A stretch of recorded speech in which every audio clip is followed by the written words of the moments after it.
Hey, thanks for watching. Today we're gonna do part 3 of the video series I'm doing the month of February.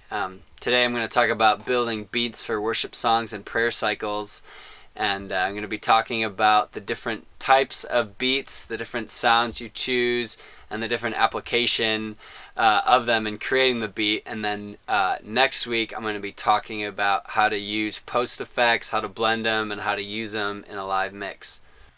So the first thing that you want to be thinking about when you're creating your beat or your loop is what style you're wanting. And you kind of have to be listening for the song to hear what it needs. Sometimes you might be starting out with this beat and then creating sounds on top of it. Sometimes you might need to create a beat for a song. But there's really 4 different kinds of beats that kind of eclipses all genres.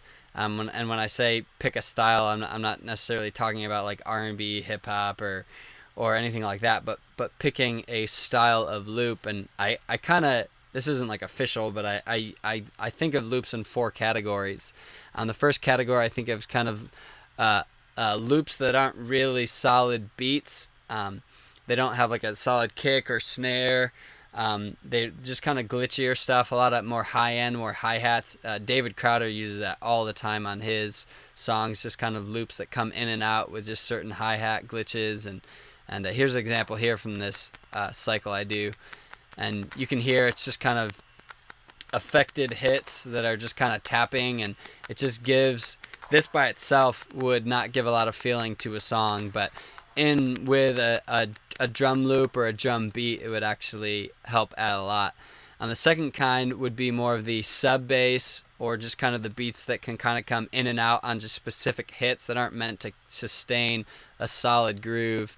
Actually, on the same cycle, I have a good example here. I just have the sub bass loop, and it's probably even hard to hear if you're using computer speakers or even speakers without a subwoofer, because it's mostly in frequencies down by 20K, which is a really low frequency. But this will really help beef up a song in live worship where there's a subwoofer.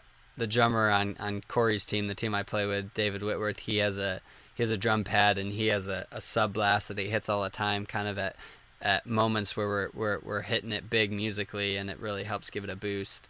The third kind would be the kind that you can kind of play over as a drummer, or it's just can stand alone as a groove too. This is what I call kind of the 90s style loops.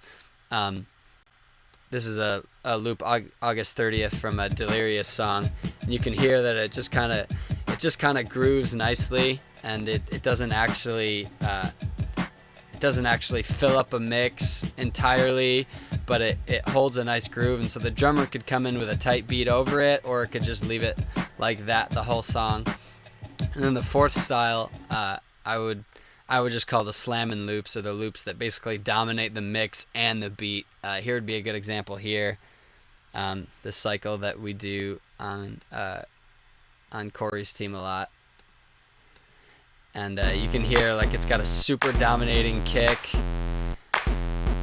and even the claps are pretty dominant and loud and kind of busy.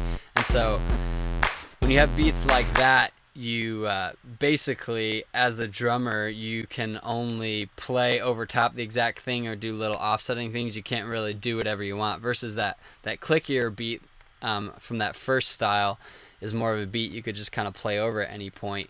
And so if you are not the drummer, if you're the worship leader, keys player, you want to make sure you're working with your drummer on when you can bring in the beats and bring out the beats, because you don't want to frustrate your drummer and leave him no creative room.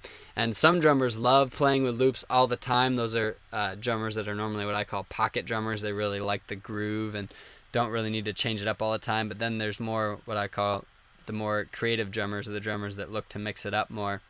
And those are the drummer types that you really want to check with, because they probably don't want to be playing to that slamming loop for 5-10 straight minutes if it's a worship song. In that case, you only want to bring it in for moments where you can either boost it, or you can kind of drop out the drums and go to the beat.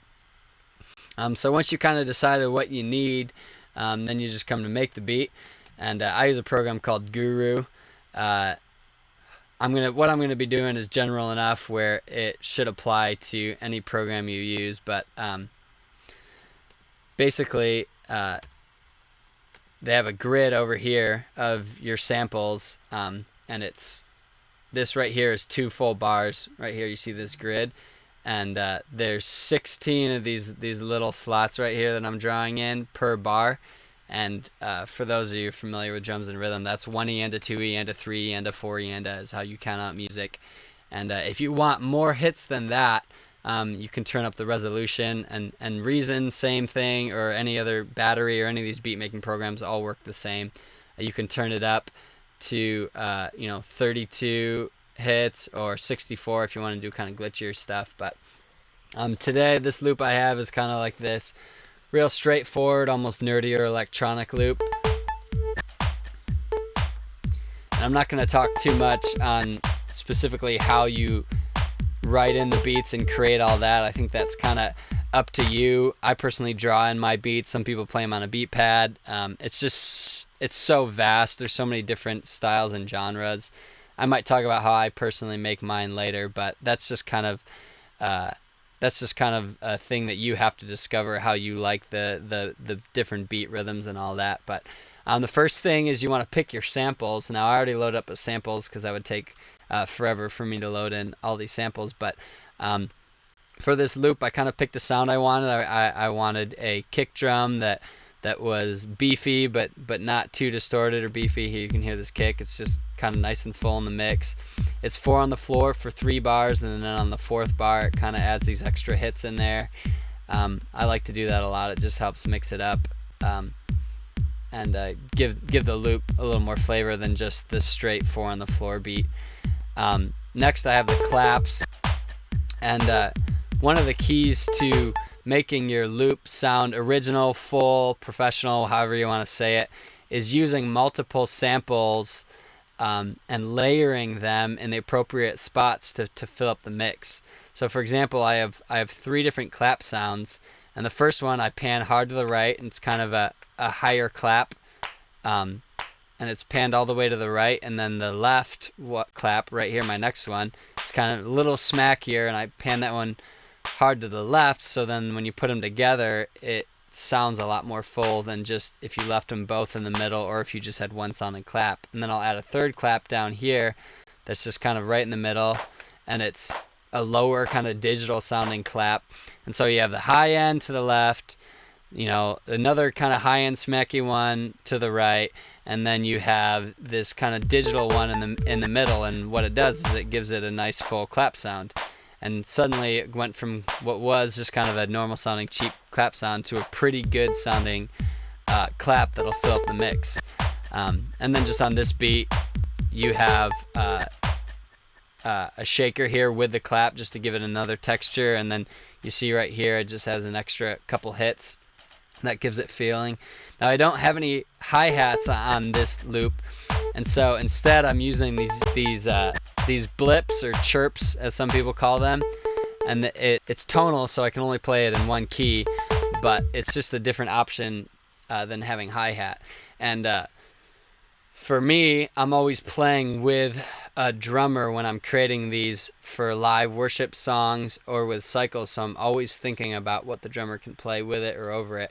And so the reason I have claps a lot, and a lot of times I use beeps and things like that, is because if I use hi-hat, snare, and kick that sound real all the time, then those are all going to be in the same frequency ranges that the real drums take when they play. And so it really just makes it sound muddy in those frequency ranges. So instead I get a kick that's a little more lower and more digital sounding, so it fits in with the real kick. I have claps that are much higher in frequency than the snare drum, so that'll fit with that. And then I have melodic blips that are not going to clash with the hi-hat. So those thoughts all go into when you're creating a specific loop. So that is the first video as far as picking your loop style and picking the sample sounds. And next video, I'm going to be talking about how to take those specific samples and play them together and layer them and use different effects on top of them.